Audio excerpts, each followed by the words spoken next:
Welcome to this Licensing Subcommittee D meeting. My name is Gareth Sykes. I'm the Governance Officer for this meeting. I'll also be taking the handwritten minutes.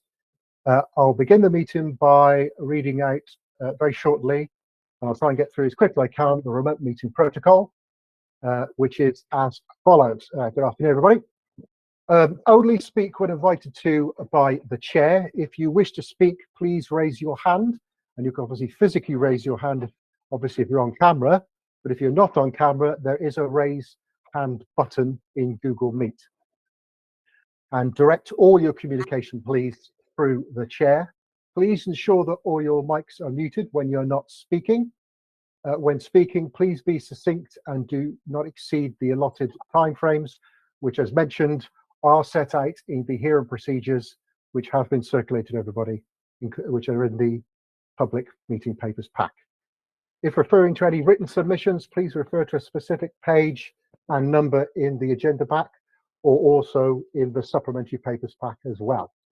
Any new evidence can only be submitted at the discretion of the chair and the agreement of all parties present. If you're having any technical difficulties, please use the chat function to alert the meeting or dial in using the details in the invitation, which again has been previously circulated to all of you. Please do not use the chat function for putting formal questions to the subcommittee. Any persistent disruptive behaviour will result in your removal from this meeting. Once the applications have been considered, then that will end that item, and then we will go to the next application, and then the result of the members will be what they've reached will be hopefully in the following day, where a skeleton decision will be given.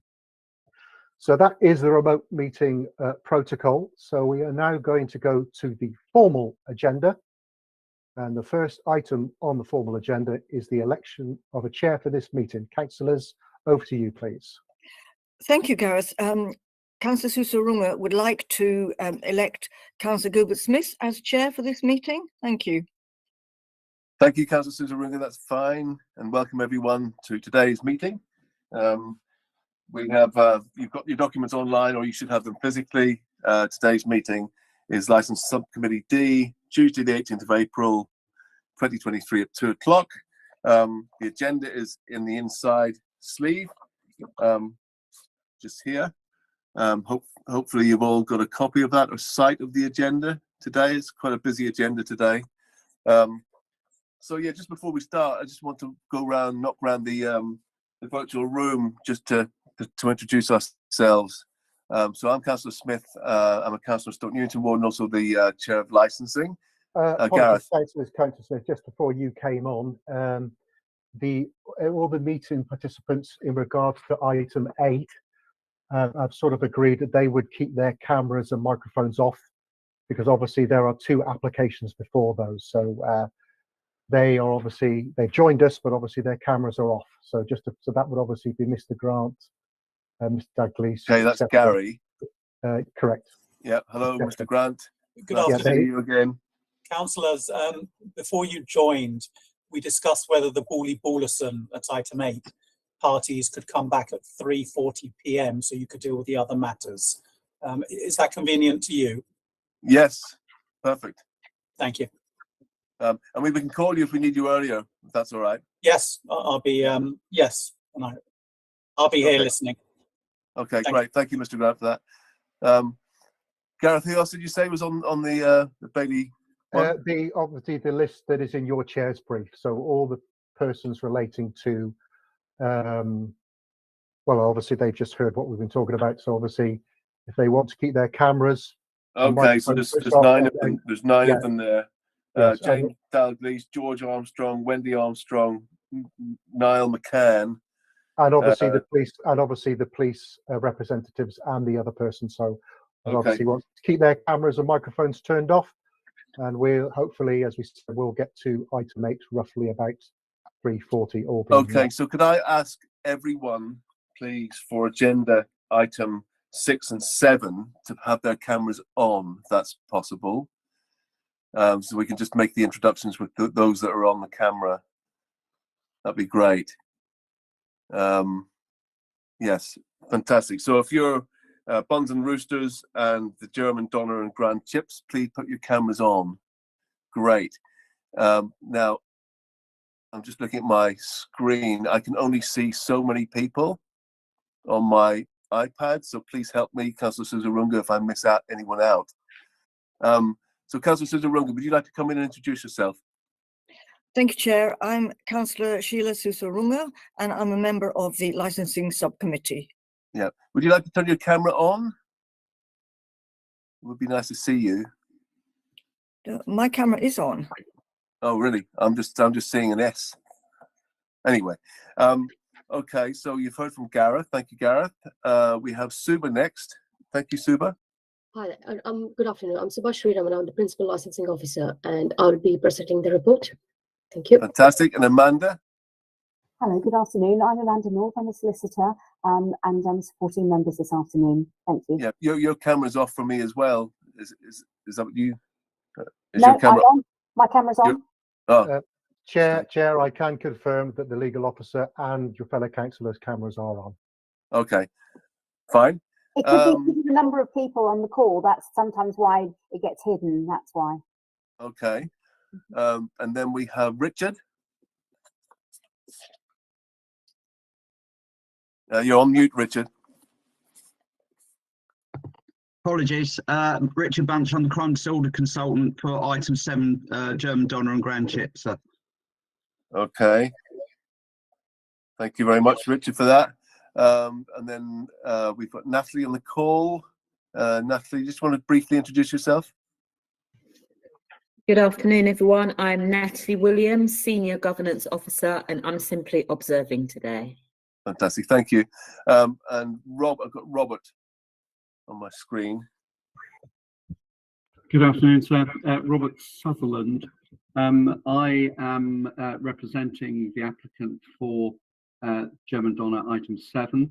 I'm in the same room as Mr. Mark Lai, who is also with me. You may hear some echoing. We're going to try and coordinate our speakers so that you won't, but it may happen. So my apologies if it does. Okay, thank you very much for that, Robert. And then I've got German Donner on my screen. Good afternoon, everyone. I am Mark, and I'm the owner of German Donner and Grand Chips. Okay, fantastic. Thank you very much, Mark. And then we have Amir. You're on mute, Amir. Hi, my name's Amir Mirza. I'm the applicant for the late night license for Buns and Roosters. Okay, thank you very much, Amir. That's great. Great. Anyone I've missed? Have I missed anyone? Yes, Mr. Chairman, I'm on the phone here. I'm applicant. I'm a resident, as you know. I'm C1 on item 7. Okay, thank you very much for that. Great. I think Councillor, it's Channing. Sorry, Riviere Channing. From Licensing Authority. I represent the Licensing Authority today. Thank you, Channing. Sorry, you were on the screen. I'm kind of there's so many faces and images on here, so apologies for missing you there. Anybody else I've missed? Chair, you've got myself, PC Amanda Griggs from Police Licensing here as well. Oh, fantastic! Yeah, I just can't see you. That's all Amanda, right. sorry. I've got basically my screen's full, and then I've got 7 others, which doesn't provide me with images. It just provides me with, well, names really. Okay, I think we've got everyone then, so we can proceed.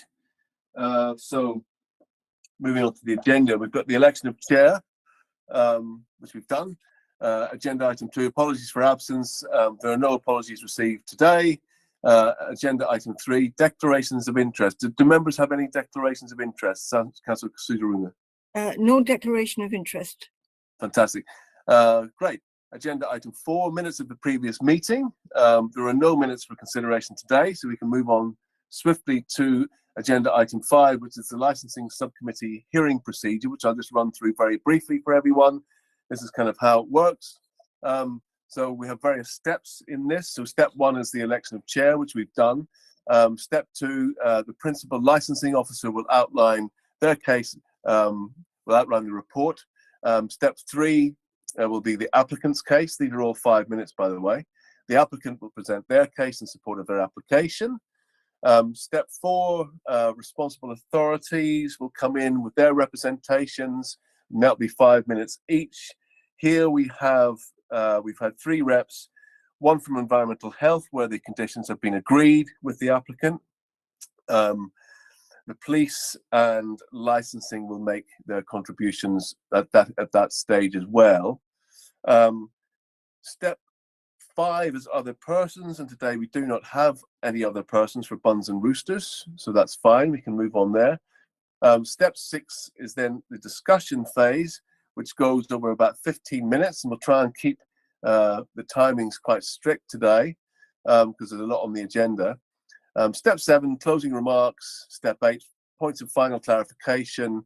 And then step 9, and we'll ask those that are party to Buns and Roosters just to leave at that point. And then we will go on to deliberate our decision, which you will receive tomorrow and in writing within 5 working days. Hopefully, you'll have a skeleton at least.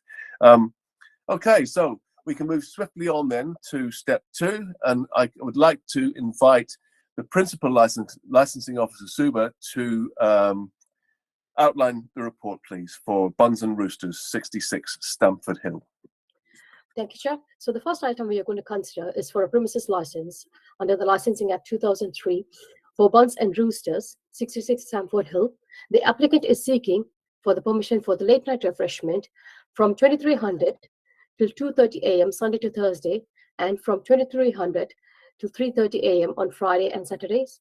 Environmental Enforcement has withdrawn their representation based on agreed conditions. Representation remains from the police and licensing. I have nothing else to add. Thank you, Chair. That's great. Just to go back a little stage here, just before going to each application, just inform those who are speaking that they are to be reminded that representation should be in line with the 4 licensing objectives, and where possible, repetition should be avoided. Points made that do not relate to the licensing objectives cannot be taken into consideration when making a decision. So the licensing objectives, folks, you'll know them already, are the prevention of crime and disorder, public safety, prevention of public nuisance, and protection of children from harm. Great. So we'll move on to step 3 now, and I would like to invite the applicant to present their case in support of their application. And is that Amir? Yep, that's me here. Fantastic, Amir. I'm going to put you on the stopwatch. You've got 5 minutes to explain to us why you want to do this and why you want the hours that you have applied for.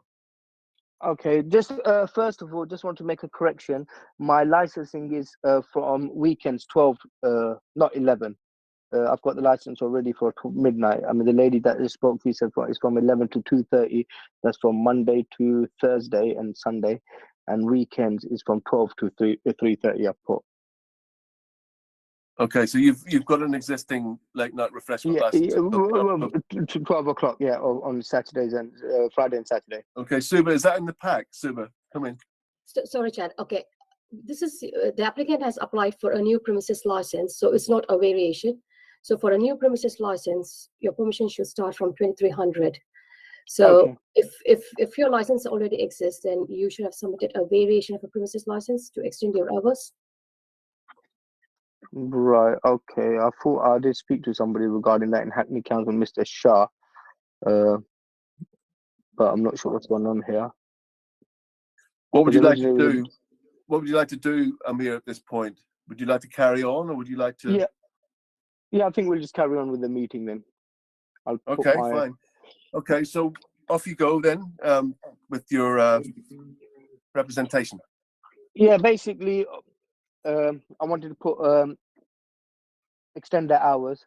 Obviously, business, everywhere is a bit quiet. I know this would help because originally we were open till late, till I got letter from Hackney Council saying that you need to, you don't have the late night license till 1 o'clock.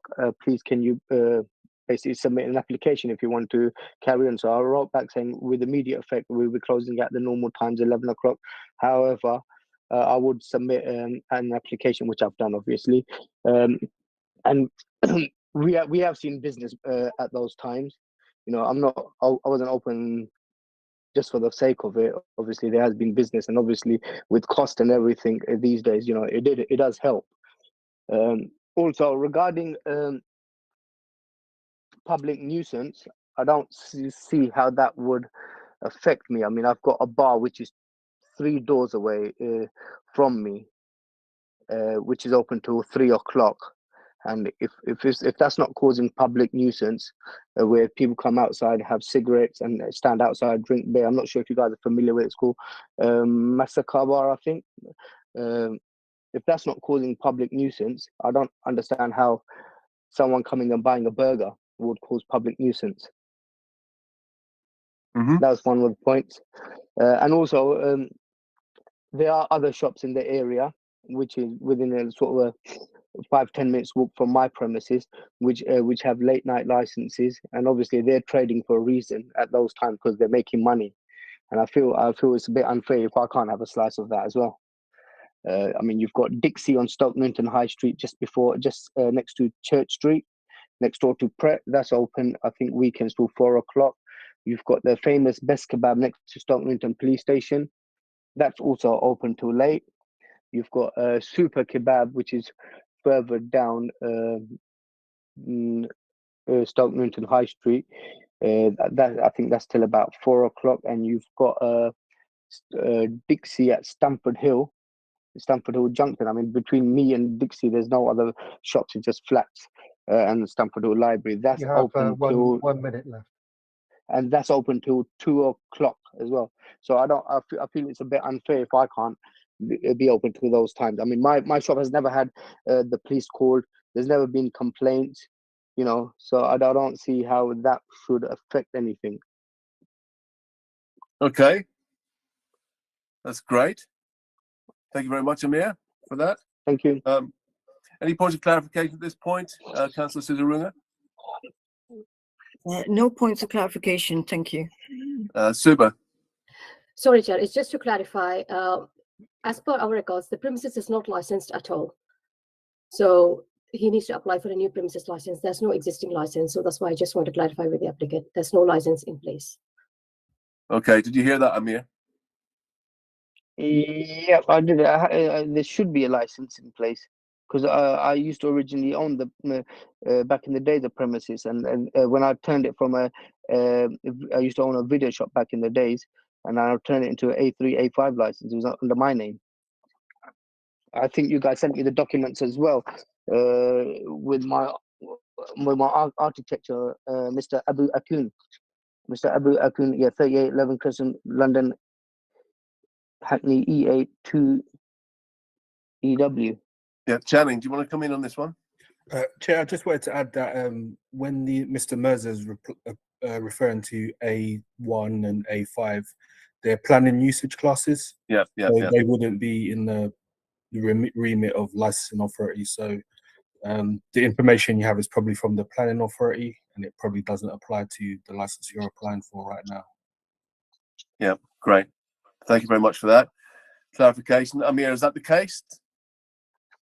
Oh, to be honest, I wasn't too aware of that. I thought I've got the license till originally from till 11 o'clock and 12 o'clock on weekends. Well, it appears that's not the case, I'm afraid. I think Channing is referring to the planning, because that's exactly what it is on the planning restricted hours, 11 Sunday to Thursday and 12 Friday and Saturday. So I think you've just been mistaken there, Amir. Okay, so let's crack on with this then. So we have done step 3. So step 4 is the responsible authorities. I would like to invite PC Griggs to come in for your 5 minutes. Thank you. Thank you very much, Chair. Police are putting representations into this application based mainly on the hours the applicant has asked for. I believe that 2:30 during the week and 3:30 at weekends which is far outside the core hours as in the council's licensing policy, and at the moment is far too late for the area. It's quite quiet other than Street along there. Yes, it's a busy main road during the day, but later on in the evening it's quite quiet. The only other late night venue down there is Mascara Bar, it's been pointed out. So in that stretch of road, it's quite residential above it. There's quite a lot of flats above these shops. So I think the later hours would have quite an impact on them. In my representations that are at B2 in your packs, I asked Mr. Mirza several questions, some of which I got answers to. He did reply to my questions about using deliveries for food, and if so, and said that he would use Deliveroo, Uber Eats, etc. But he didn't explain how these would be managed and how he would manage dealing with queues and dispersal. He just said his staff would deal with it, which isn't sufficient if you want to operate at these later hours as far as police are concerned. With regards in not having an effective public nuisance can be anything to do with littering, people urinating, people gathering and talking and everything else, and having another late night venue open will attract people that will do that very thing. So there needs to be some sort of policy on clearing up your bit of the street and some littering and things like that, because it will attract that, and people gathering and moving them along and so on. So there is the public nuisance factor here to look at. It's not relevant. It isn't not relevant, if that makes sense. Yeah. Would it be worthwhile you posing some of those questions? It was around the management of the couriers and people and dispersal and stuff in the premises and any queues and things like that. Mr. Moses, I think you mentioned seating as well. How many people? He did come back to say there was 8 seats in there, and the garden area that's shown on the plan isn't accessible to the public. It's completely sealed off, so there's minimal room inside for people to sit. So it's mainly a takeaway, is it? So yeah, so it is mainly takeaways. I think about 80-90% takeaways, Mr. Mercer said, and he replied to me. It's the management around the delivery of food and queues and dispersal that I could do with a more thorough answer about. And that's police representations. Okay, would you mind if we use some of your time for Amir to come back on some of that? No, not at all. You've done 2 minutes and 50 seconds there. Amir, do you want to come back and just those 2 questions about delivery management plan and how you're going to manage dispersal?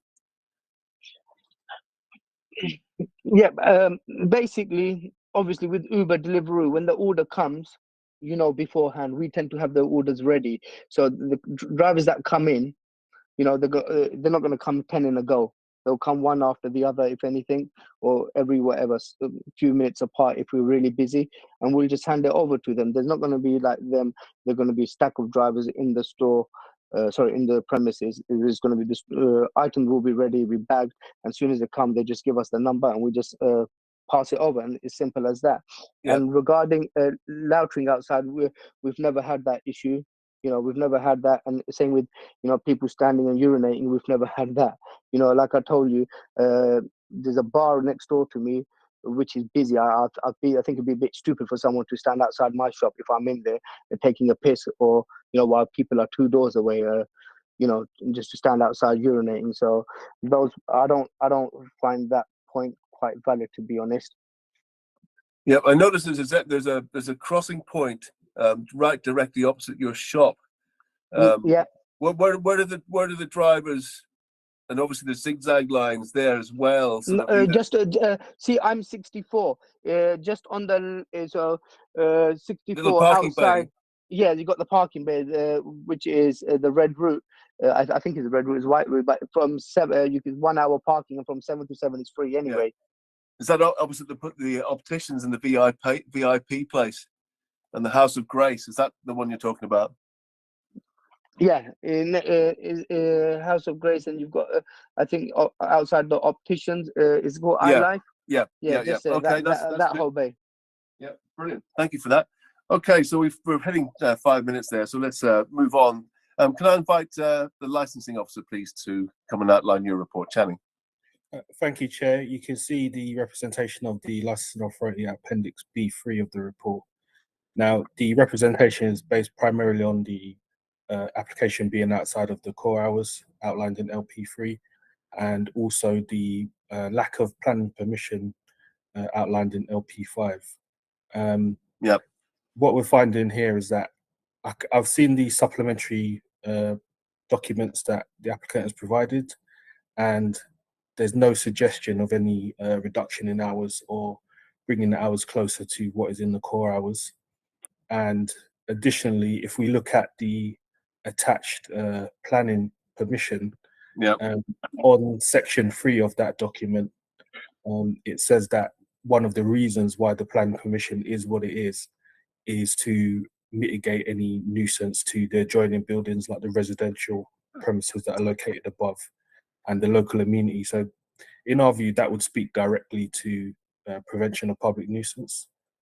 So if the committee are minded to grant extended hours, please take this into consideration. We would be looking for core hours, and as has been discussed already, some kind of proposed management plan when it comes to deliveries for takeaways, etc. Or if the applicant is prepared to cease deliveries at a particular time, if the members are minded to grant the license beyond core hours. And nothing further to add, Chair. Okay, thank you very much for that submission. That was 1.5 minutes. Fantastic. Okay, so let's move into the discussion phase, and I'd like to just open the floor and allow Councillor Susan Runge to come in with any points of clarification or questions that you may have. Councillor Susan Runge. Chair. Thank you, Chair. Yes, my considerations would be around what the licensing officer and PC groups have mentioned, but I would also ask how the applicant will manage any kind of disturbance or noise in respect of the very close residential properties that are nearby. If we could hear a little bit more detail about that, that would be really helpful. Thank you.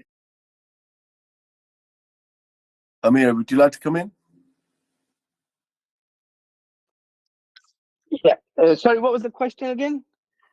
Amir, I'm asking specifically if you could say how you're going to manage any noise or disturbance in respect of residential properties, because I think there are some very close to your premises, maybe even above. So if you could address that in some detail, that would be helpful. Thank you, Amir. We will, obviously, if anyone in the customer come in the shop and they do make noise or they're speaking loudly, we would tell them politely and firmly that, please keep noise levels down. We would put a sign on the counter as well, if for late night, saying that please keep the noise level down. But then my thing always goes back to a thing. I mean, I don't keep meaning to repeat myself, but if I've got a bar 3 doors away from me, who's got resident, who's same building as me, same setup, flat upstairs. So if that's not causing public nuisance, how can somebody coming and buying a burger cause public nuisance? They've got people standing outside, smoking, drinking, loitering outside. And if that hasn't caused public nuisance or had made police visit them, and they've got flats upstairs and they're playing music inside, I don't understand how, if someone's coming to pick up a burger or a delivery driver coming to pick up a parcel, is going to affect that in comparison to a bar. Yeah, Channing, do you want to come in? Chair, I just wanted to add through the chair that I understand Mr. Mercer's pointing out there's other late night venues in the area, but each application is dealt with on its own merits. So it's not the fact there's other late night venues in the area that is a justification for another late night license. The onus is on Mr. Mercer to demonstrate in his application that he's satisfied the licensing objective to prevent public nuisance. Yeah. Okay. Amir, do you want to come back? I mean, I've written in my statement the points down. I've told, I've got CCTV cameras in place. I've also mentioned police have never had to come to our premises. Thank God, there's never been any issues. We do take mindful of neighbours and everything in store. We don't play music or, at late night or anything of the sort. So I feel that there shouldn't be any issues. Yeah. I mean, and there's no, like I said, majority of my business is grab and go. So there's not going to be people sitting in, pissed in our shop. Councillor Susan Runge, do you have any further questions you'd like to ask? No, just to say thank you. My points are exactly the licensing officer's points. And I appreciate what you're saying, Amir, but when you mentioned CCTV, that was a good example of how you manage things. So what we are trying to find out is how you manage things for your premises in respect of deliveries and dispersal and any kind of waste. So when you give us those practical answers in respect of that, that will be really helpful, rather than just mentioning the other premises that are nearby. So that's what we're looking for. So thank you. Yeah, I have mentioned this in my licensing application as well, and I submitted the documents to the three parties of environmental, that we will sweep up every night outside. We are in a contract with Hackney Council as well for our collection of our rubbish. We use the right rubbishing sacks. We've got the tape for the cardboard, so that hopefully shouldn't be an issue. I mean, we have got the contract with Hackney Council. yeah, that's great. Any other submissions from the police? Would you like to come in, licensing? I think we've kind of heard enough. I mean, if you want to expand a little bit more about your crowd management and dispersal, how if you get a crowd outside, how are you going to deal with that?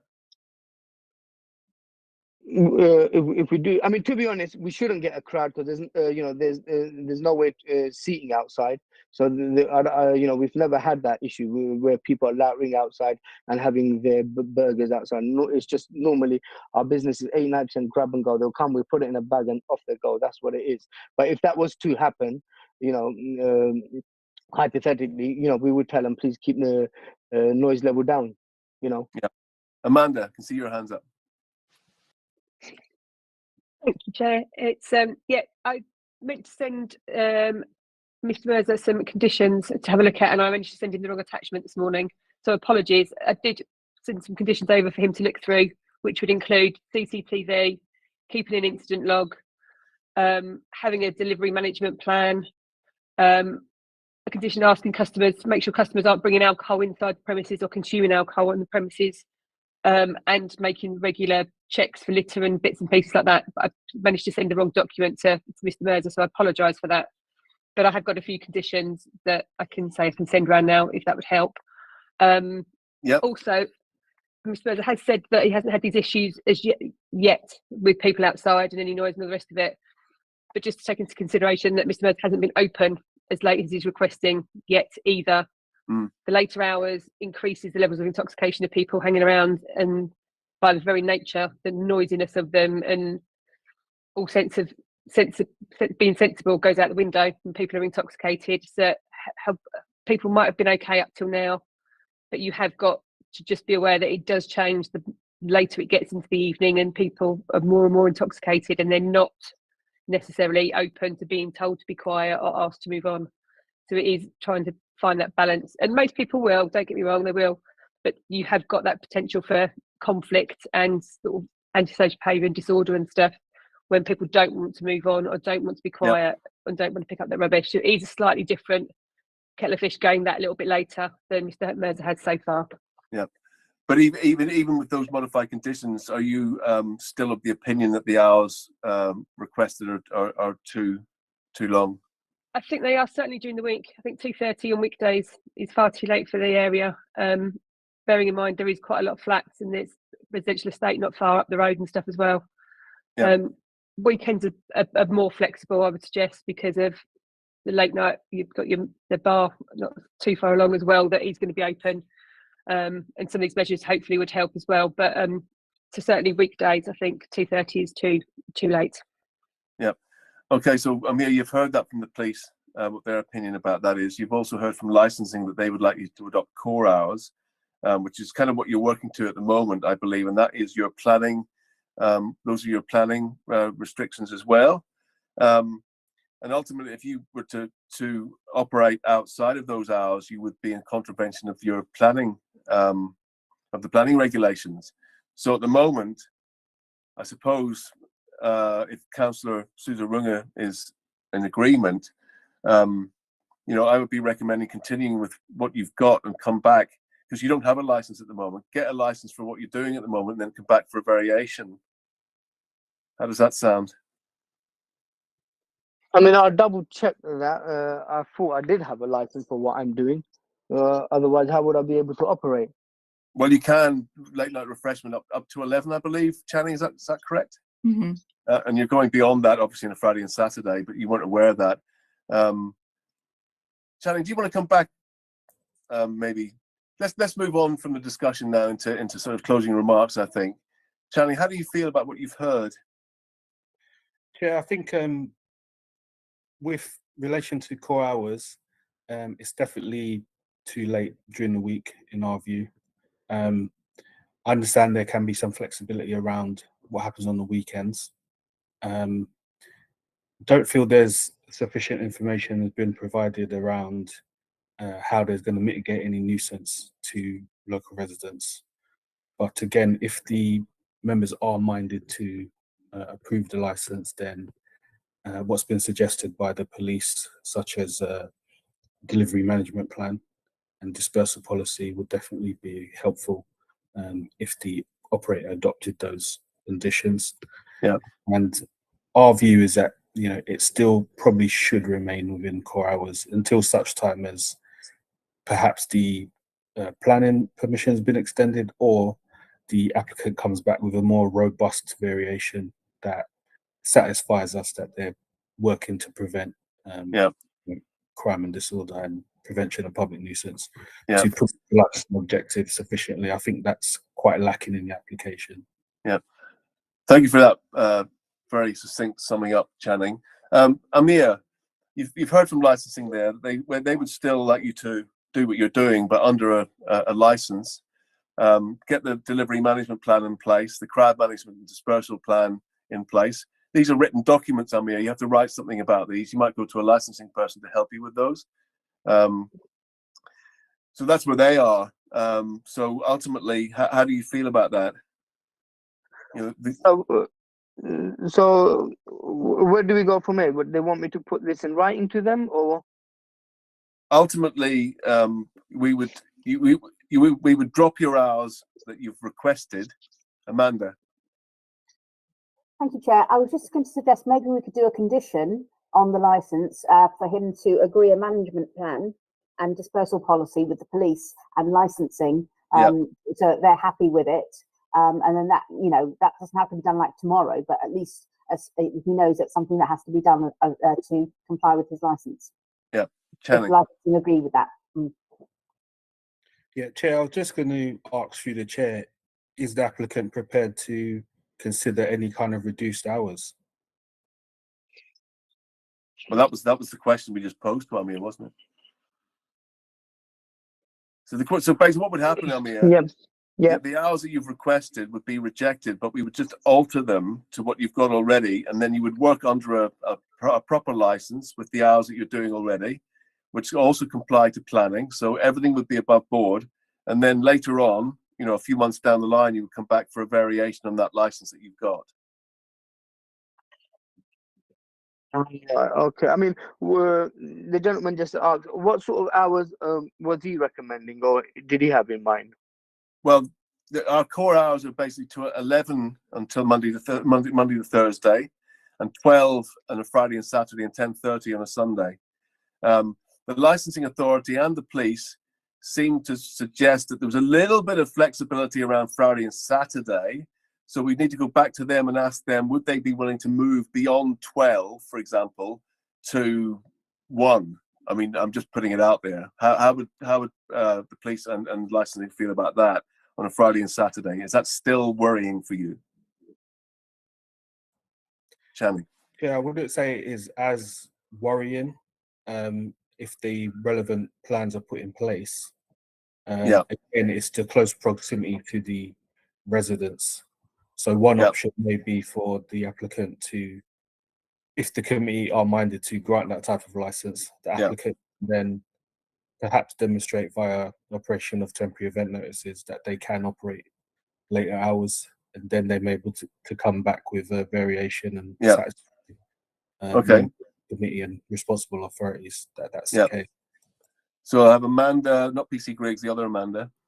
Yes, Chair. So just for clarification, Chair, is licensing saying that they won't agree to anything other than core hours, even on the Friday and Saturday? I would say I would find it acceptable to 1 AM on Friday and Saturday, but ideally we'd like to see core hours. Okay, great. Thank you for that, Channing. And PC Griggs, would you like to comment on that? 1 o'clock on Friday and Saturday? I would agree with Channing. 1 o'clock is much more acceptable, certainly. Okay. Yeah. Okay. I'd say All right. So Amir, what we've got then would be core hours, which just working to what you've got at the moment. So 11 Sunday to Thursday, and then Friday and Saturday would work until 1, and then I think and back to 11 on the Sunday, which is half an hour beyond core hours, because that sounds quite good to me. How do you feel about that? Okay, I mean, what about later on if I wanted to extend it? That I can put in an application. Is that correct? With You basically under this situation, you would have a license, and then you'd be able to come back for a variation of that license in 2 or 3 months' time.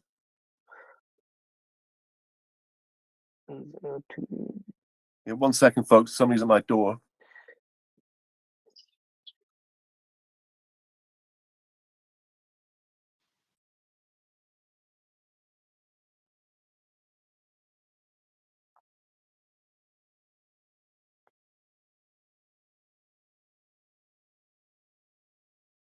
Yeah, sorry about that, folks. Right. Okay. Okay. So you're saying weekend, Friday, Saturday, 1 o'clock, Sunday, 11 o'clock, and then the weekdays as normal, 11 o'clock. And Yes. after 2-3 months, I can apply for a variation license. Yeah. And then you'd be working above board. Then you'd be legal in every respect. Okay then. Obviously, apart from the planning, because Friday and Saturday they say 12 o'clock, but you have to go to the planning department to extend that. Is that going to be a problem, Channing, with the planning situation? Be granted to 1. Yeah, it's at the discretion of the committee. LP5 says we can take it into consideration. As members, you can take it into consideration, but it is a different regime. So if the members are minded to go out the license, then it may be with a planning and informative. Okay. Okay, great. And Amanda, PC Greeks.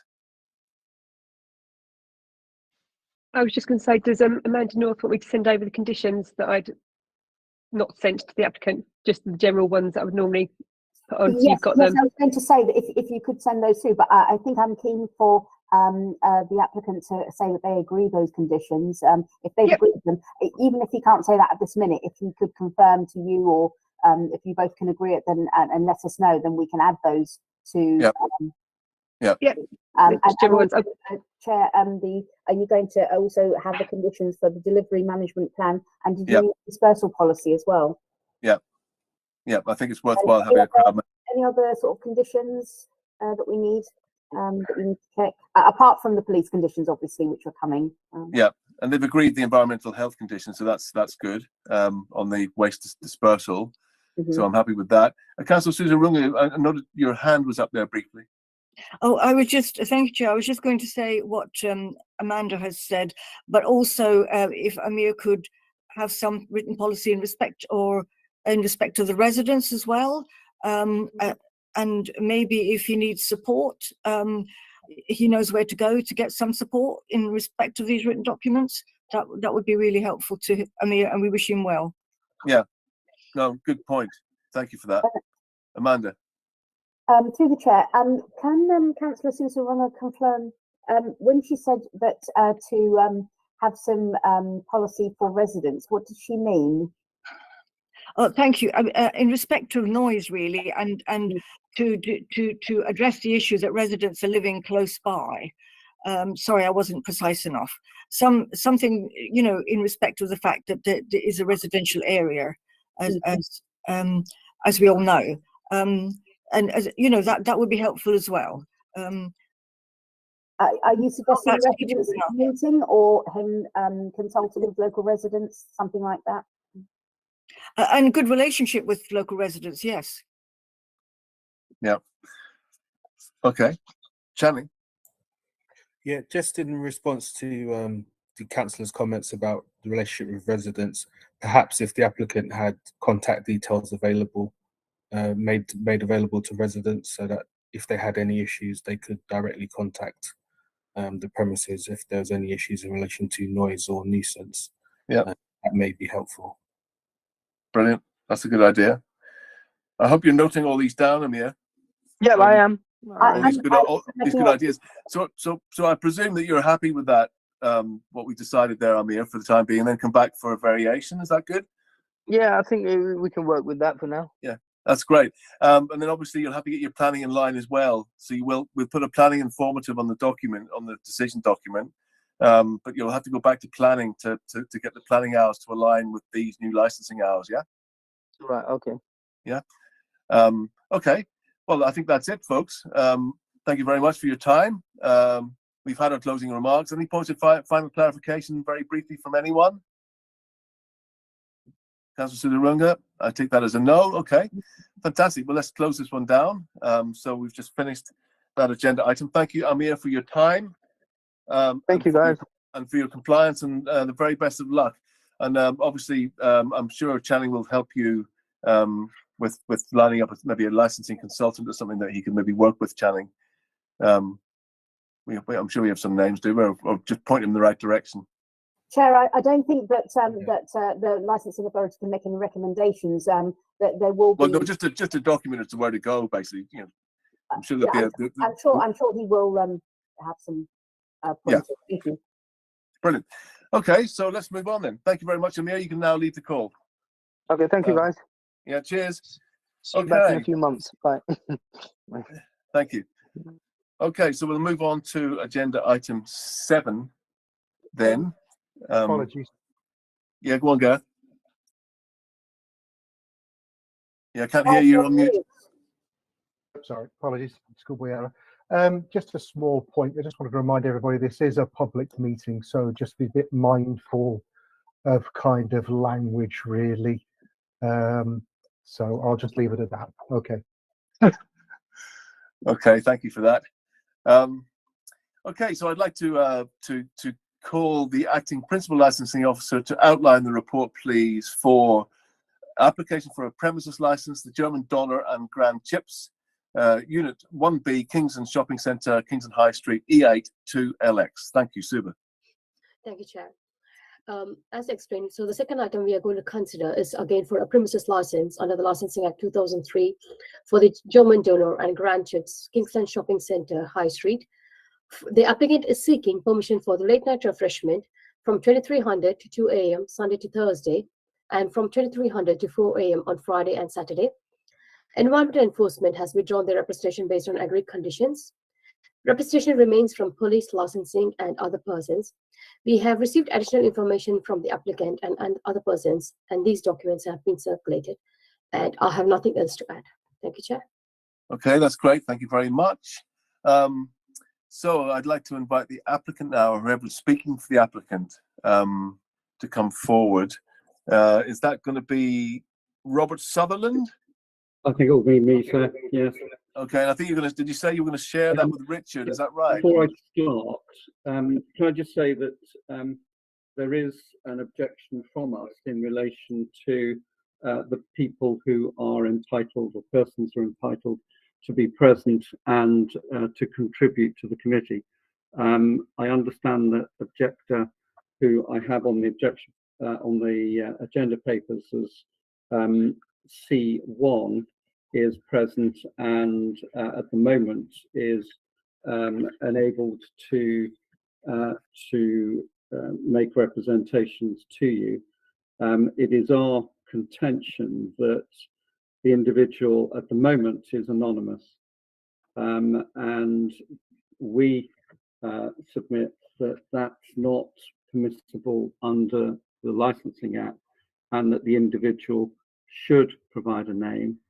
The other aspect to that is that if they don't wish to provide their address, then of course they should give a reason to the committee as to why they wish to withhold their address and details.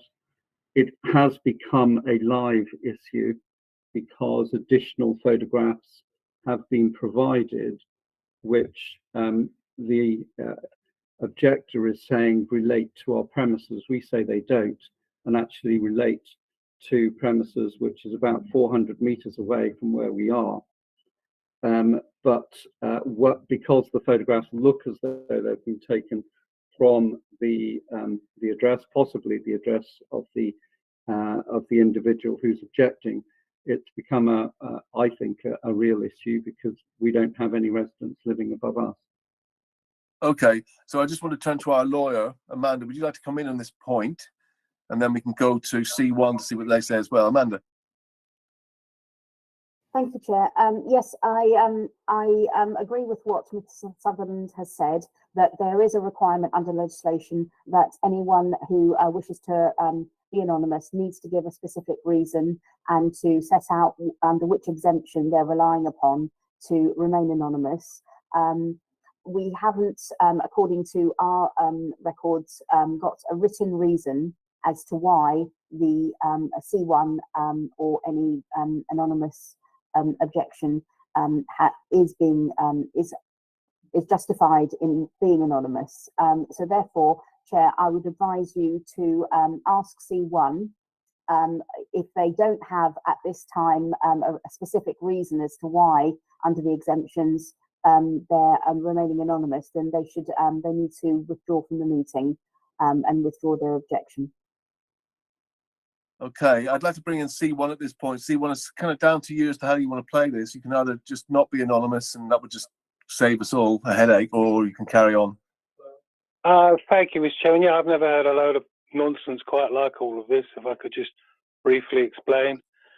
Firstly, I'm not anonymous. I haven't asked for anonymity, except in respect of being broadcast on YouTube.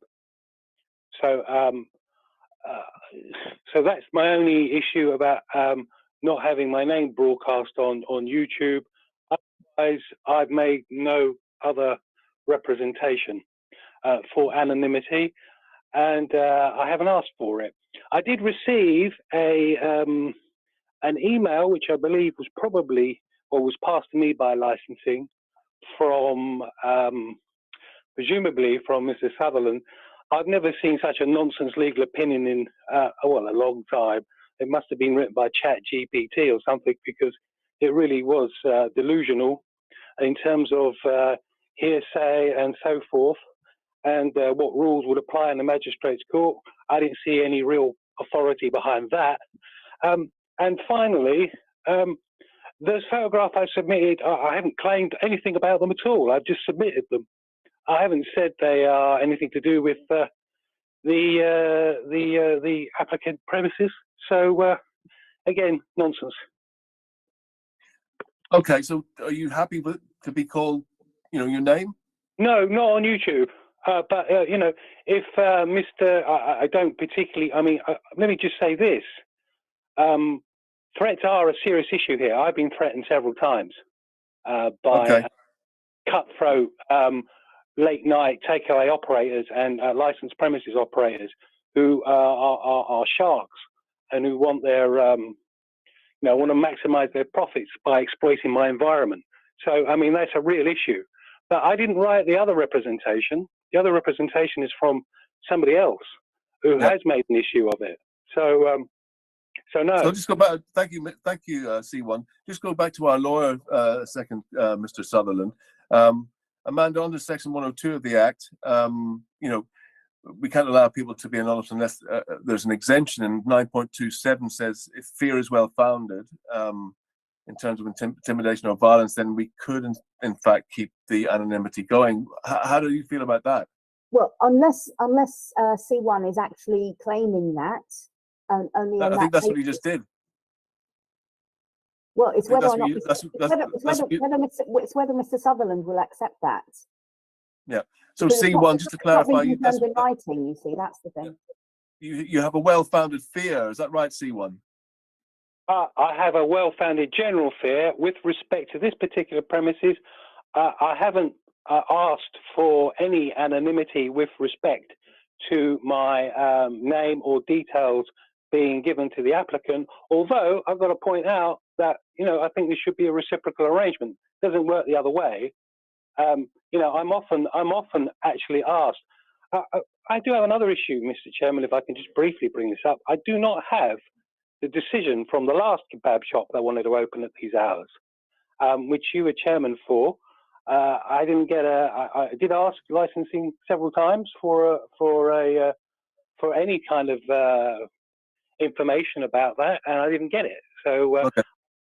so let's take that up outside of this meeting, if you don't mind. Well, okay, so back to it's Mr. informed because you know there is an issue, there is a problem here. I mean, that operator was vigorously questioning me about where I lived. Yeah. So I think that one's working with the police still on that one. Anyway, okay, Mr. Sutherland, you've heard what C1 has just said. The information he has provided, he's not anonymous as far as the papers are concerned, but he just wants to be anonymous as far as this broadcast is concerned. What is your take on that? So he's anonymous as far as I'm concerned, because I don't know the details. I don't know what the local authority information is, what information he's provided to your officers, because that's not been provided to me. We made the request for C1's details over 2 weeks ago, and I'm still none the wiser as to who C1 is. I can only assume that the photographs that are being put in are relevant, or it's being said that they're relevant to our particular application. They don't relate to our premises. They relate or show some people some 400 meters away. I can only assume that that's close to where he lives, but I don't know. Therefore, it is relevant, and I do need to know where he lives. C1, do you want to come back? I want to try and get to the bottom of this as soon as we well, can. just Mr. Sutherland have the patience to wait for my representation. I will explain how relevant those photographs are. I haven't claimed anything about them at all. I've simply submitted them. Yeah. So patience is your watchword. Yeah. Okay, so legally, Amanda, where are we at with this? We're saying Mr. Sutherland won't accept submission from right. So then C1. you Chair, need to either ask C1 to withdraw his representation, or he would have to be removed from the meeting because they're not prepared to accept his anonymity at this time. I haven't asked for anonymity. I don't know why you keep on saying that. I haven't asked for it. So why are you suggesting that that's an issue? If you're not, my only issue is that you're broadcasting this on YouTube. That's the issue. Yeah, yeah, but I think Mr. Sutherland said he did ask for your details through our licensing department, but they haven't been provided. Can we clarify that? Ask licensing about it. Licensing has not provided me with the last decision. Licensing aren't replying to any emails at the moment, so ask licensing. Don't ask me. Yeah, no, I just did. I'm sorry, I don't have an answer for you. I don't know why licensing are operating as they're doing. No, see, what I'm not asking you. I'm actually asking the licensing team here as to why those details weren't sent. Sorry, Chad. I was being told by the case officer an email was sent to the other persons to confirm whether we can disclose their details. But I was being informed that they didn't receive any response. Oh, well, right. I did respond, sir, and you know, I did respond. I said, why are you sending this to me? I haven't asked for anonymity. You know, I asked for legal's opinion. I had this opinion from Mr. Sutherland banging on about hearsay and so forth. You know. Yeah, Amanda.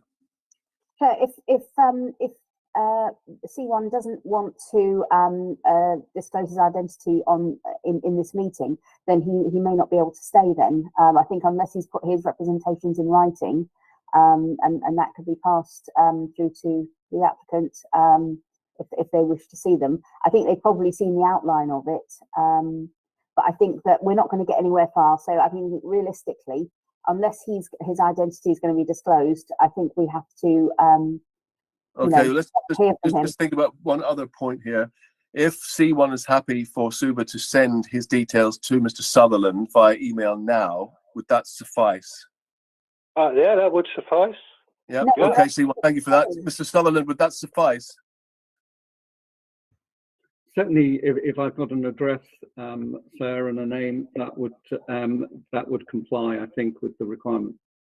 Am I Okay, going to thank get you very much. Mr. Sutherland by any chance? Is he going to tell me where he lives? Again, we're getting into another legal My point. I don't address know anything about. is a matter of public record, so he can find my address on all of the communications that I Perhaps send. he'd get licensing to send that to me, and I could check out where he lives and see how peacefully he's sleeping at night. Okay, Suma, would you like to do that? So, Yes, Mr. Sutherland, they're forthcoming, Mr. Sutherland. So, okay, I think we're going to park this now. We've had a resolution, which is fantastic. That's taken us 12 minutes just to resolve that. So we've kind of eaten into a bit of our time. So we're playing catch up now. Okay, so let's go back to where we were before. The licensing officers outlined the report. And so, Mr. Sutherland, I'm going to bring you in again and start you off for your 5 minutes, just to present your case in support of the application. Thank you. Sorry, sir, can I just check? I do apologise, I may have misunderstood the question I was being asked. In relation to the details, are they being sent to me now? Yes. They are. Okay. Yep. Yep. In the next 5 minutes, I think. Yeah. Yeah, they should be with you anytime now. Thank you. Okay, Mr. Sutherland, off you go. You've got 5 minutes. Thank you, sir. In relation to this particular application, Mr. Lai is the owner operator, very much hands-on in relation to German Donner and Grand Chips. He is at the premises most of the times that it's open, and certainly at the premises when it's operating or looking to operate late at night. And the key times, I suppose, that the authority are looking at are going to be after 11 o'clock on a Friday and Saturday, all the way through to close. He is generally present. The basis for this application and the reason that we say that it fits within policy or as an exception to the hours set out in the policy is that whilst the premises are open, it won't attract additional people to the area, but it will provide a facility and service to obviously people who are already in the area, who are already attending other premises. And it's through the basis of the conditions which are attached to any license that is granted that we say that that's what promotes the licensing objectives and will not add to the cumulative impact. So in relation to the supplementary bundle, which you have, which is entitled Proposed Conditions and Witness Statement, you'll see that at page 3 of that bundle, that there's a set of conditions which have been agreed with the police, and you'll note that during those parts of those conditions, you've got CCTV, that it's operational, that there's somebody who's able to provide and download CCTV at request. You'll notice that there is a requirement in relation to notices and ensuring that people do not leave and cause noise nuisance to those around. You'll note that from 11 o'clock at night, that individuals won't be able to bring any alcohol onto the premises, and there's obviously no alcohol being sold or supplied at the premises. In relation to the delivery drivers, the practice will be that obviously there'll be a management policy in place, but in relation to that, the only customers who will be able to order at the premises are those who are attending in person after midnight. So after midnight, there won't be any delivery drivers. There's then a limitation in relation to any smokers, though smoking is not a major issue for this particular premises. And you'll also note, sir, that at condition 12, there's SIA registered door supervisor present on Fridays and Saturdays from Just to 11 clarify, o'clock 1 minute all the left. way through to close. So, Yes. 1 minute left, Mrs. thank you, sir. So, and then you've got the conditions which have been agreed with environmental health dealing with rubbish. Yeah. It's our submission, sir, that the operation of these premises will not have any impact at all in relation to cumulative impact zone, the special policy area. And it's on that basis that we would ask the committee to grant the application. Okay, thank you very much, Mr. Sutherland, for that. That was 4 minutes and 40 seconds. Fantastic. Thank you very much for that one. So I'd like to bring in the responsible authorities now. So we'll start off with PC Griggs, please. 5 minutes. Many thanks, Chair. Police representations were based basically on the venue being in this Dalston special policy area, and we're initially concerned about measures in place to stop any impact or minimise any impact on the area.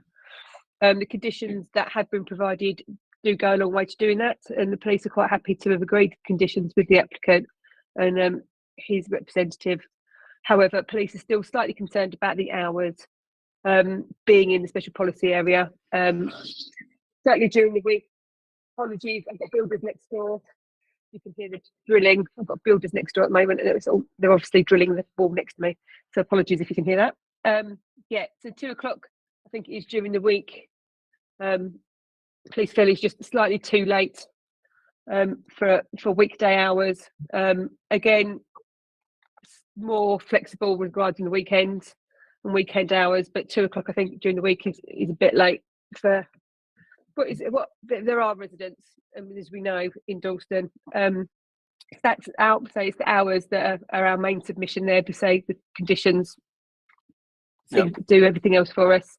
And some of the questions around the management of the inside seated area and dispersal arrangements and delivery management plans and toilets and things like that. Are you happy with those questions? It's all been, it's all more or less been covered in the conditions. So they've got the SIA in there to manage people inside and queues and things like that. They've got the delivery management plan about how that's going to work. So yeah, it's all kind of been sort of done within the conditions that they have proposed that so police are quite happy with. So it is just a question of around the hours and more weekday hours for police, to be completely honest with you. Okay. That's me done. Okay, thank you very much. That was very succinct. That was 2 minutes exactly. Okay. Mr. Sutherland, you've heard some of that. I'm just going to park it there. Just keep that in the back of your mind, what the police have just said. And now I'd like to invite licensing, please, to come and offer your representation. Thank you, Channing. Thank you, Chair. You can find the representation of Licensing Authority at Appendix B2. Since the submission of the application, we have actually viewed the supplementary documents, and we do welcome some of the suggestions, such as delivery stopping at midnight, the use of a management plan for deliveries, SIA, etc., as was been echoed by the police. The issues for us are, again, the hours, which are beyond core hours, and additionally that the premises is within our Dalston special policy area. So the discretion is, it belongs to the committee whether this license can be approved or not. Yeah. Nothing further to add, Chair, really. Okay, thank you very much for that. Great. Okay, so we can go into other persons now. So I'd like to invite C1, please, to come and with your representation. Thank you. So before C1 talks, I still haven't received an address. Yeah, I still haven't received the decision from the last application. I think there is actually. I'm just dealing with this particular application. Yeah, no, I know you are. I haven't received this gentleman's address. C1, let's just park that issue about the other. Well, I just want to point out there is a cumulative impact in situation here, Mr. Chairman. So that the decision on that is actually relevant. Okay, Subert, have you sent that to Mr. Sutherland? Yes, Chair. The representation which was received, we sent it as of it is, but there's no address in his representation. So it's just the name. Just the name. Is that enough to satisfy you, Mr. Sutherland? I'm afraid it isn't, sir. I do want to know an address as to where this individual is, particularly as I've got photographs which I'm assuming are relevant to this particular application. Amanda, do you want to come in on this point? Yes, Chair. Basically, as long as Mr. Izzo has no objection to the address being released, because he I've seems got an objection to you naming me, Amanda. Thank you very much on YouTube. I'm sorry, I do apologise. Oh, it's all right. I think I was rushing there. Sorry. Okay, Mr. C1, would you mind, Mr. Sutherland, seeing your address? I don't mind Mr. Sutherland seeing my address, but who is he going to disclose it to? Is he going to give it to every person in the area, or is he just going to keep it to himself? Mr. Sutherland. It's only relevant for me in relation to this particular application. So, are you going to hold it in confidence, Mr. Sutherland? Sorry, I missed what you said. Are you going to hold my address in confidence, Mr. Sutherland? In confidence with my client, yes. Okay, that's fine. Okay, Siva, would you like to? I mean, I presume you have C1's address, yes? No, I'm just going to contact him for the address check. Okay. Mr. Sutherland, would you like to wait for that to come through before C1 is allowed to make his representation? So on the basis that it's coming through to me and on good order, I obviously it's better, I think, that we continue and it comes through to me in due course. So. Okay. I'm happy. Off you go, C1. Please keep it to this application. I know you want to talk about the other one as well, but let's try and just focus on this one, please. I don't especially want to talk about the other one, but it's relevant with respect to the cumulative impact. Yes. You know, there is another application for another late night fast food in the area, Chicken Burger, which is between the two premises, and this is becoming a bit of a trend. So yeah, I think it's relevant. But anyway, the issue here is partly the cumulative impact of these premises. I looked at the expert witness report, where I'm flagged up as a business operator. I'm not a business operator, as you know, Mr. Chairman, and the committee knows. So I also noticed the whoever have written that says that he's looking at Kingsway High Street, which is always funny. I noticed in there he says there's an emphasis on takeaway and on groups. So I think that is an issue which needs to be considered. Groups that would have been drinking. I also noticed in the photograph provided there's an A board which says 20% student discount. Now, Mr. Chairman, I'm far enough away from this place not to be overly exercised about its hours, thankfully. But you might want to consider the people who live directly opposite it, which you won't see in the photographs because it's been carefully edited out or carefully framed out of it, which is they're living in 4 stories above the Marks and Spencers, and they live directly opposite this premises. I've seen rubbish being put directly out onto the street from this premises, so I'm a bit dubious about that. And I noticed the crime hotspots highlighted are, well, pretty much right next door. There's McDonald's and there's Marks and Spencers opposite. But my real concern is with the conditions, which I think could do with tightening up. I hear about no drinking on the premises, but that's not quite how I read it. It doesn't read that to me. It doesn't say no drinking. It says no open containers. There doesn't seem to be anything preventing people with closed containers coming in and then starting to drink on the premises. I have a huge objection to management plans which are not provided and have no basis in the conditions being touted as some kind of useful instrument, because they're not. the pictures I provided, Mr. Sutherland is quite right. They're nothing to do with his premises. They actually are taken from my bedroom window, and you can see quite clearly people are drinking out of lager cans as they're queuing to get into another venue. The reason I provided that is to show you how useless these management plans are. When I pointed that out at the last licensing hearing for that particular premises, I was told that, oh, we will provide a queuing protocol. Now, I've asked licensing for that queuing protocol. I've never received it. But that queuing protocol is, not worth the paper it's written on to me. And when I see management plans, any kind of management plan, I think, well, why aren't those licensing conditions? Because a management plan just simply says, we don't want to take responsibility. I looked at condition 9. They say they're not engaging, operating in late night things. Maybe that's just badly drafted, but it doesn't say anything about other people engaging delivery drivers to use this premises. So you have 1 minute left. Sorry, who said that? Gareth Sykes, the governance officer. You have 1 minute left, sir. Thank you, Mr. Sykes. Yes, yes. Well, I just don't have too much to say, other than that condition number 9, engaging to operate, again, I think is a very poor condition. And then 10, a big problem I have with these places, and the people opposite might have a problem, is you'll have people, it says smoking, a restriction on smoking, which is fine.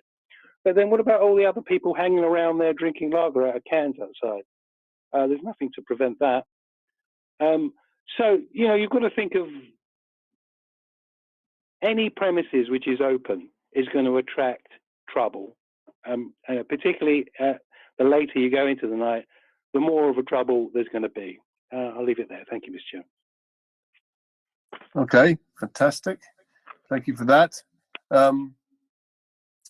Okay, I think we've had the other persons now. There was 2 altogether, and C2, they will not be attending. They are not attending today's meeting, but we have read their submission. Councillor Sousa Runga and I have read their submissions. At this point, we'll move into the discussion phase. Councillor Sousa Runga, I'd like to just to invite you to come in with some questions, please. Oh, thank you, Chair. And thank you for the all the conditions which were highlighted in lovely blue. I really appreciated reading them. And I just wanted to ask a little bit more detail, if I could. What does the zero tolerance policy look like? Could we have some more details about the zero tolerance policy, and maybe a little bit more detail about how queues will be managed inside and outside? If we could just start with those 2, that would be really helpful. Just more detail on the blue conditions that were provided. Thank you. Understood, Madam. I'll hand over to Mr. Lai in a few moments to deal with the management of the queue inside of the premises. But before I do hand over to him, let me deal with the zero policy. So you're referring to the supplementary bundle and yes. The premises to operate a zero tolerance policy to drugs. What this means is that obviously no drugs are permitted onto the premises and no weapons are permitted onto the premises. And the easiest way of communicating that with people who would be generally out late at night, may have been out to various bars and clubs around, is to have a notice up to indicate to them that there's a zero policy in relation to drugs, in relation to any weapons that operates at the premises. And that gives a clear message to anybody in the area that they can't come into the premises and use the drugs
If it would assist, certainly the hours during the week from Sunday to Wednesday, which I note were concerns raised by Amanda, the hours on those days could be reduced.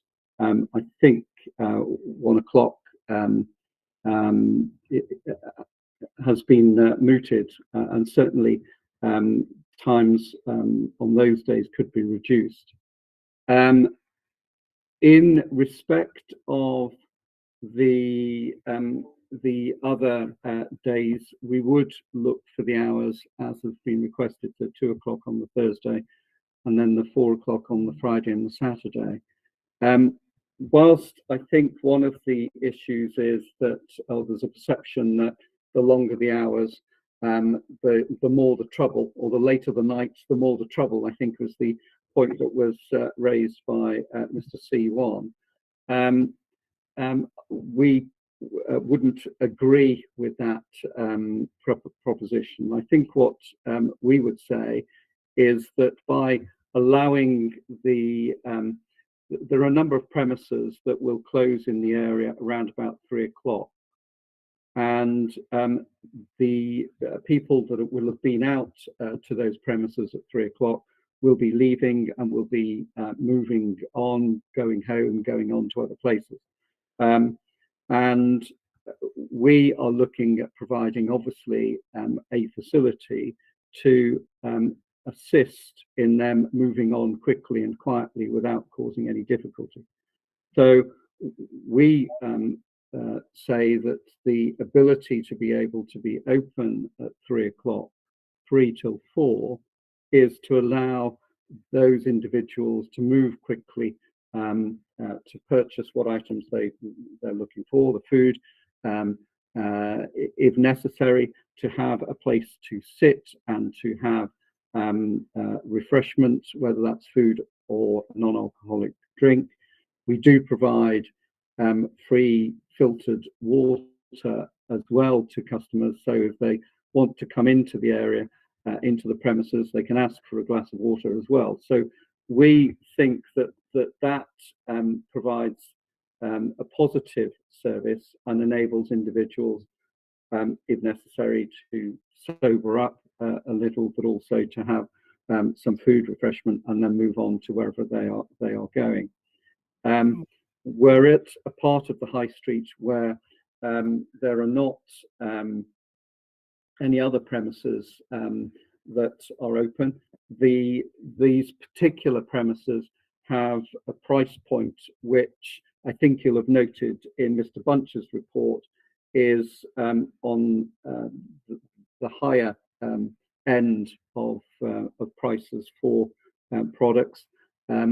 That's because of the clientele who it's focused at, and also it tends to be more of a premium product. It might be appropriate if I hand it over to Mr. Bunch, because I know that he spent an evening observing the operation and dealing and seeing the customers, and it might be appropriate if he just covers this at this point. Richard, I don't know whether I can hand over to you. Yeah, just to let you know, folks, that we've been on this for 16 minutes and we're allowed 15. So if we could keep our just keep. Can I stick my hand up, Mr. Chairman, just to say a brief word at some point? Yep, go on. Yep. Chairman, if I could just have 30 seconds of your time, perhaps I can put a bit more of a picture around it. I spent an entire evening with Mr. Lai and his team whilst he was operating on 10 until 4 o'clock in the morning. His whole operation in that area, and bearing in mind I walked the entire area all night long and looked at other premises, Mr. Lai's operation is absolutely spot on. It's clean, it's tidy, it's well run, it's well managed. It attracts a certain professional clientele, and I sat in that restaurant through the busy periods, and the clientele, the 30 to 40-year-old professionals. It's not attracting groups of people that are going to cause antisocial behaviour. It is completely focused at a certain client group that are going to maximise Mr. Lai's business. It is not going to, and I would sit here and I've written many a report that has not supported applications, but this particular premises is actually a plus for your area. And it attracts the right people, it moves people on, it gives them an opportunity to have something to eat after they've come out of the licensed premises. It attracts a certain clientele who are prepared to pay a premium price. And I'm very confident that you can be confident in the fact that it will cause you very few issues going forward. Thank Okay. you very much. Thank you, Chair. Would you like to come in, Councillor Sisarunga? Say thank you for the informative answers and responses, and also I think I might fall into that clientele group, or at least put myself in that group. Thank you. C1, you wanted to say something? Yes, Michelle, I'm sure every professional wants to eat kebab and chips at 4 o'clock in the morning on Kingston High Street. I heard some of that was just, incredulous to me. People with drugs and weapons are going to be put off by a notice, and that was probably the peach of it. Obviously, I just got a couple of things really. If they're really that serious about what they suggest, then they should just have food on the premises and not takeaway, because takeaway is going to be a problem. One particular issue for residents living in the area, such as me, is the issue of how the council cleans the streets with pressure sprays.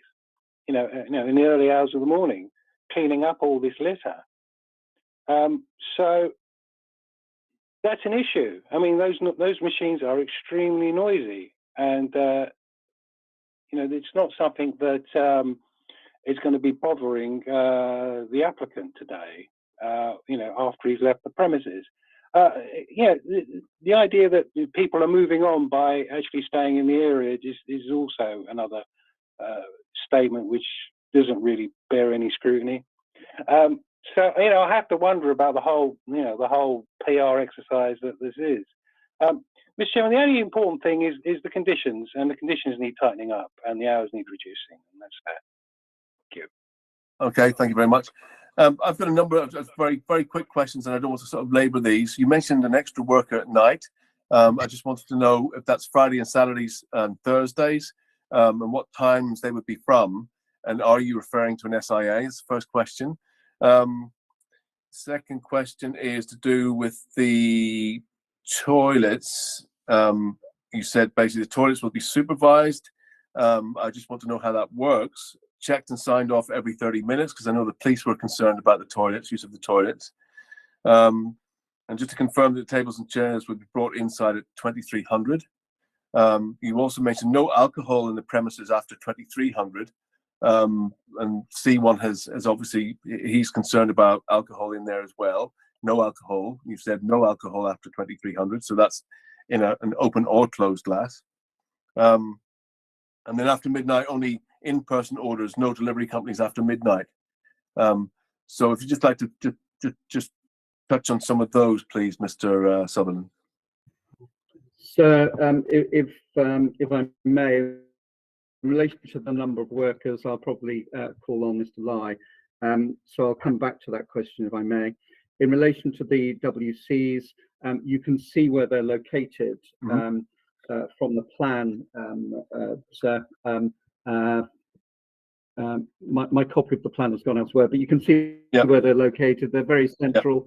They're very clear and visible to the door supervisor. The door supervisor, Mr. Lai, has indicated where they will be positioned by the main entrance. So they have a clear view. Mr. Lai is present and is literally positioned at all over the premises.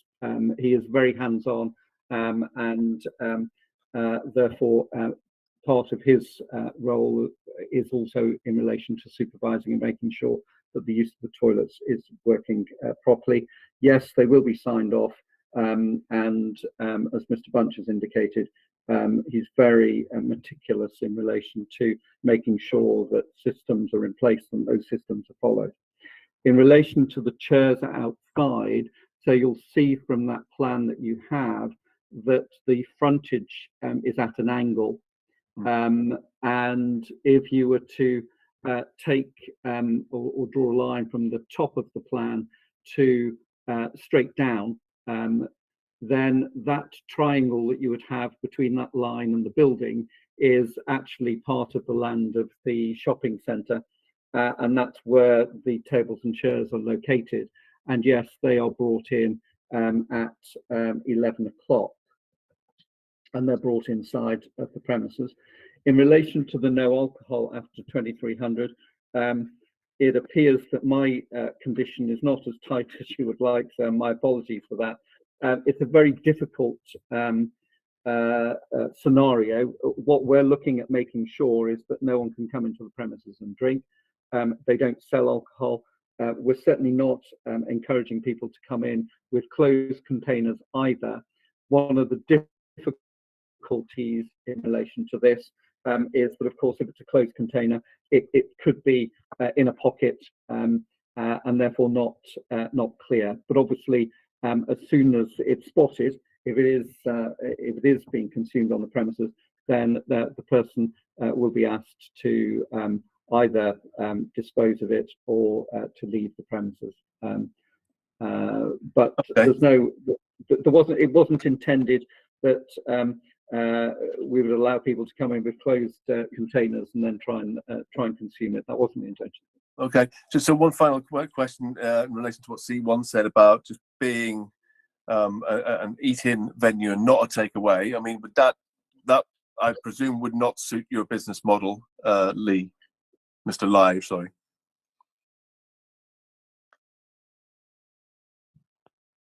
Do you want to come in on that point? I mean, it's a good point in a sense made by C1 in that the takeaways can cause problems, litter and everything. So I just want to touch on your feelings around that issue. You're on mute. I understand, so I'm going to hand straight over to Mr. Lai, who's going to pick up on the staff, the number of workers, and will also deal with the takeaway aspect of his business. Yeah, brilliant. Thank you. Yes, so on Friday and Saturdays, we will be 5 people working at all times, so including myself, 3 people behind the kitchen, and the door supervisor. So 5 of us with a restaurant that has a capacity of 20 to 25 seats and about 60 square meter inside. And yes, so 5 of us looking after probably up to 25 customers at any time. The other question was about the takeaway. Yeah, what C1 mentioned about the takeaway and the issues around that. I know that you've agreed to the environmental health conditions around waste management and waste dispersal, but maybe just expand on that, really. I mean, obviously, in an ideal world, we would have you sit in, really, in some ways, but then takeaway is probably a part of your business model.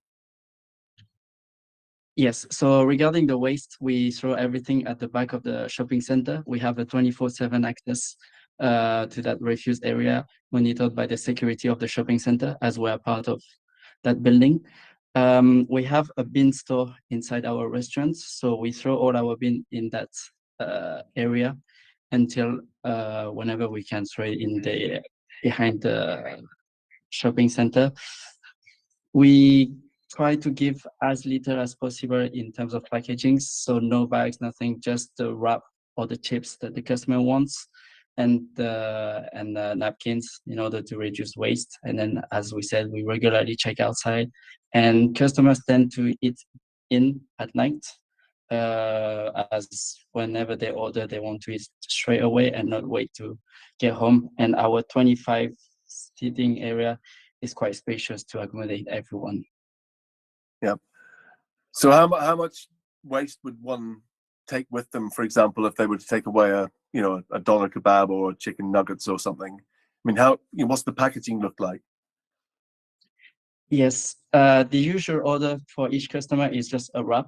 So it includes just the wrap by itself in 1 piece of foil and 2 napkins. That's very minimalistic. And then if they do want, we can give them a bag, but usually we try to avoid that. And we have 6 different CCTV cameras. So one is straight directly above the kitchen, so we can provide images showing that for each customer we do give minimum amount of packaging. Okay, fantastic. Just one last point about the smoking outside. What you said after 2300, no more than 5 smoking outside. Where exactly is that? So we have an outdoor and a sitting area just outside, which is about 4 square meter. It's this triangle right outside the premises. It is part of our property, so we pay rent on it. And but so far we've had 8 tents, so 8 different nights where we had no issues. And that area, I would say that customers don't really smoke. And we haven't had any issue inside where people try to smoke e-cigarettes. So yeah. Okay. So this 5 people, it will probably most likely never happen. Okay. Thank you very much. We're on 28 minutes. I know we've tried to get through this as quickly as possible. Is that PC Griggs I see there? Sorry, Chair, just a very quick point. I'm going to have to pass on some apologies. I'm going to have to leave the meeting now because I've got an appointment at 4 o'clock. But PC Giles will be on very shortly for the review item.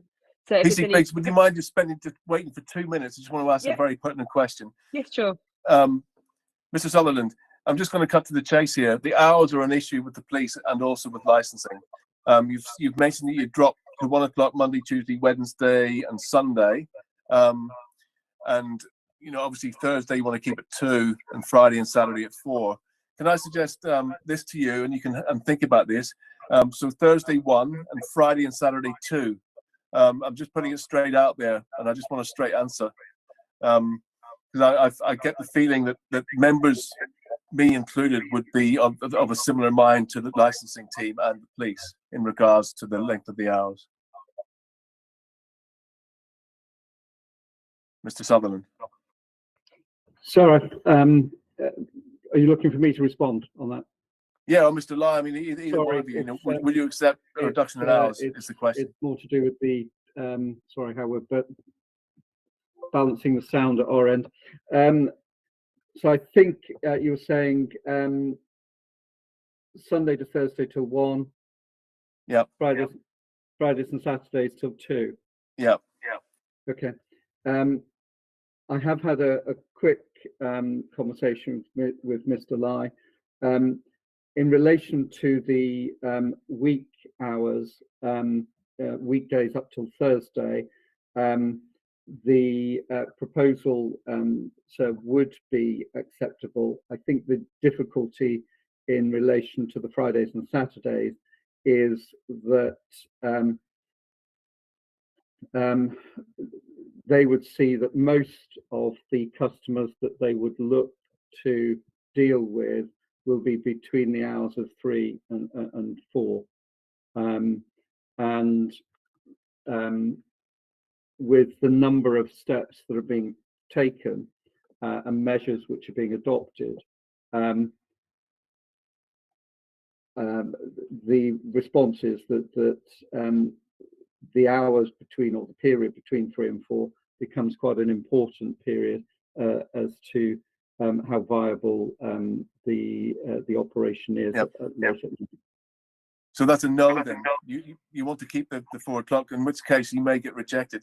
Look, I just want to put this out to the licensing team, just in terms of the hours, and get a sense from the police. Amanda, take you first, if you want to go. How you feel about a reduction in hours? For example, say 2 o'clock on a Friday and Saturday.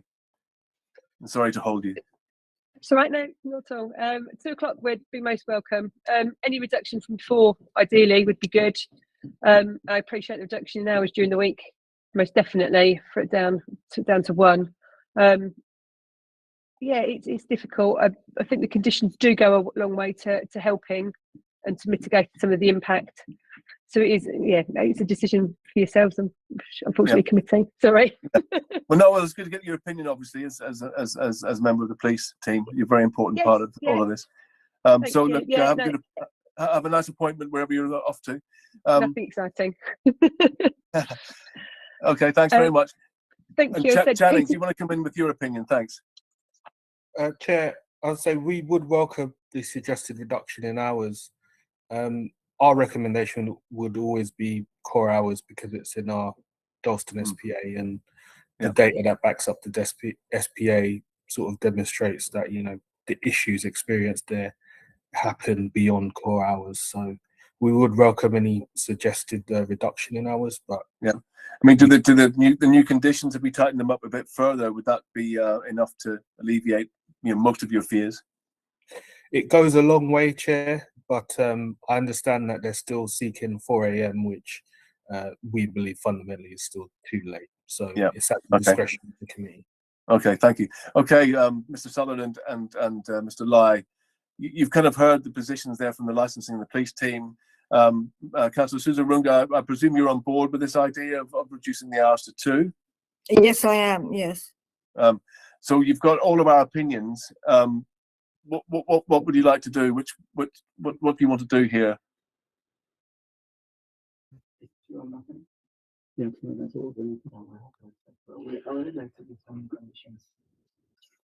Sorry, sir. I was just clarifying the position. I think during the week, the times that's been discussed, 1 o'clock, sir, is acceptable. If we were able to push the Fridays and Saturdays to slightly later, between 2 and 3, that would be very helpful. I mean, the problem you've got to understand from our point of view that we are in an SPA here, as you know, and the presumption really is to reject applications if they go beyond core hours. That's the general presumption. So we're being quite, conciliatory in a sense, because we realise that you're a venue. It looks to be professionally run. We put in some modified conditions to help tighten them up. We can tighten up some of those conditions around drinking alcohol in the venue a bit more. So we can see that you're making a great effort. But at the same time, you have to respect where we're coming from. We have to strike that balance. And at the moment, we're saying 2 is where we're happy to be at. And unfortunately, I think we have to stick with that, Mr. Sutherland. If it wasn't in an SPA, then it would be different. But because it's in this special policy area, we are also slightly constrained ourselves. We want a thriving economy, etc. We want all that, but we also want a safe environment for residents and members of the public. Sorry, sir. All I was going to say is, whilst you were talking, Mr. Lai did indicate to me that if the committee were to grant 2 o'clock, then it would be we would accept it. Thank you very much for that. I mean, it makes our life a lot easier, and I hope that we can, we've reached a balance there. And I trust that Richard, with your report and your experience in this, and you're seeing this as a professional venue, etc. I kind of trust your judgment on this. I can see from the photographs it looks a very tidy and clean venue. The toilets are not going to be a problem for the police because they're at the right in the right place, position in the shop. So in general, I'm very happy. So I want to move on now to essentially I think we've had our closing remarks kind of thing, and as we're over schedule, we'll just go to final points of clarification. So any points of clarification, Councillor Susan Runga? Or anyone else for that matter? No points of clarification from me. Okay. Maybe C1, you dropped off the call there. You'll have something to say. Do you want to come in briefly, very briefly? Hello, C1. You still there? C1, I can't hear you. Hello, can you hear me? Yeah, I can hear you now. Yeah, just giving you just a minute or two to come back on what you've just heard. Oh, absolutely. Thank you. Yeah, just to briefly say, of course, that the what's paramount here is the licensing objectives. The business model and the profitability of this particular premises isn't the issue here. No, I know. I appreciate that. That's possibly something that the applicant needs to understand. I think the condition about drinking is should be no drinking. That would just clear that up. Yeah, Mr. Sutherland, do you want to just come back on that very briefly? No drinking alcohol on the premises at all. There's no difficulty with that, sir. If that could be after 2300 hours, that would be fine. Yeah, Amanda, do you want to note that, please? Yeah, is that so that people can go on a pre-lash there? Is that the idea of that? That's absolute nonsense. You know exactly why I'm indicating it's 2300. I'm not even going to deign to respond to that particular point. You're quite happy for people to come onto your premises before 11 o'clock at night and drink as much as they want? It's total nonsense, and I'm not even going to bother to respond to it. Well, it's your opportunity to respond to it. So, you know, it's a fairly valid question. Why are you happy to have people drinking on your premises before 11 o'clock in the evening, you know, at night? So, you know, it's a simple question. If you don't want to answer it, you don't have to. I'll just carry on talking, if I may. The issue about driver engagement, there's another condition there I could do with tightening up. I mean, it doesn't say that nobody else can engage a driver to pick up things from the premises. I'd like that tightened up, please. And, you know, that would be about it, really. I think possibly you know, the whole thing needs, you know, again, I just want to reiterate I do have. Yeah, no, I think that would be it.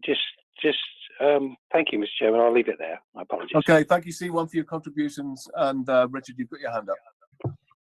Just briefly, Chair, if I may, can I just to help with your decision making, just to highlight the fact that we have operated at that premises with under 10s till 4 a.m. without issue. It's caused no issue since it's opened in December. The police have had no issue with it. Licensing have had no issue with the premises, and nor will you have in the future. I can guarantee that. I just wanted to emphasise that point. Thank you. Sorry, okay, can I just butt in there and say, look, these 10s are just, you know, obviously there aren't going to be any issues when they're operating 10s when they're applying for a license. You know, this comes up time and again. It's just silly. No, there's never going to be a problem with a premises applying for a license under a 10. That's just, you know, you're not going to let that happen. That's the whole purpose of it. You've even put that in your statement. So, you know, it means nothing. Okay, thank you very much, everyone. Any point of further clarification, Councillor Suzurunga? No, not from me, Chair. Thank you. Okay, so I think we can round up here. Thank you very much, everyone, for coming onto this call and you know, talking about this agenda item 7. So if you could just leave the call now, then we can move on to the next agenda item, unless, of course, we need a comfort break, in which case I'm happy to do that if I see an indication from the virtual room that people want to do that. So, Mr. Lai, you can leave now. Thank you very much for your attendance. Thank you, Mr. Sutherland. And anyone else in relation to item 7, you can leave the call now.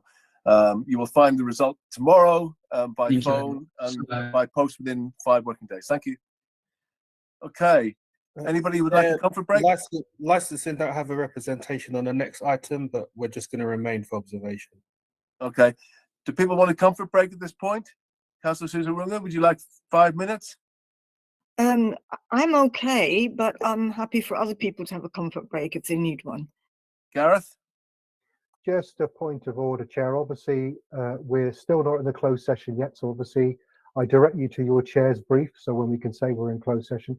But just a point of interest on my part, I noticed there are 2 individuals on my screen that are not on my list of persons for this item, specifically Tom Phillip, if I've pronounced your surname correctly, apologies if I haven't, and Mr. William Bray. I do not have you down on my list of participants in this item.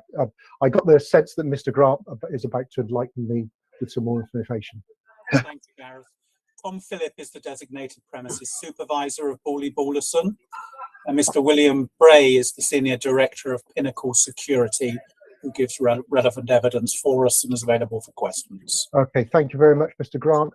Councillors and Amanda, the legal officer, I take it you've made a note of that. I'll take that as a nod. Yes. Okay, so Chair, are we going into a comfort break or are we continuing? I just wanted to find out from Councillor Suzurunga and anyone else if you require it. I'm happy to do that. If not, we can carry on. Up to you. Chair, I'm all right to carry on. Okay, well, let's do that then. Okay, we'll move straight on then to agenda item 8. This is the application for a summary license review of a premises license, Bailey Ballerson, 97 to 113 Curtin Road, London EC 2A 3BS. So I have to read this out to you folks. So on occasion, some applications will be heard in private and not open to the press and public if discussions are likely to lead to this disclosure of exempt or confidential information. The consideration of exempt information is in accordance with access to information rules set out at paragraph 4.2, part 4.2, paragraph 17.3 of the Council's Constitution. The following recommendation allows for the consideration of exempt information at agenda item 8. Recommendation that the press and public be excluded from the meeting during the consideration of agenda item 6 or agenda item 8, due to the disclosure of exempt information as defined under paragraph 7, part 1, schedule 12A of the Local Government Act 1972. Can we agree that, please? Agreed. Okay. Thank you very much. So once agreed, the live stream will now end. So Mario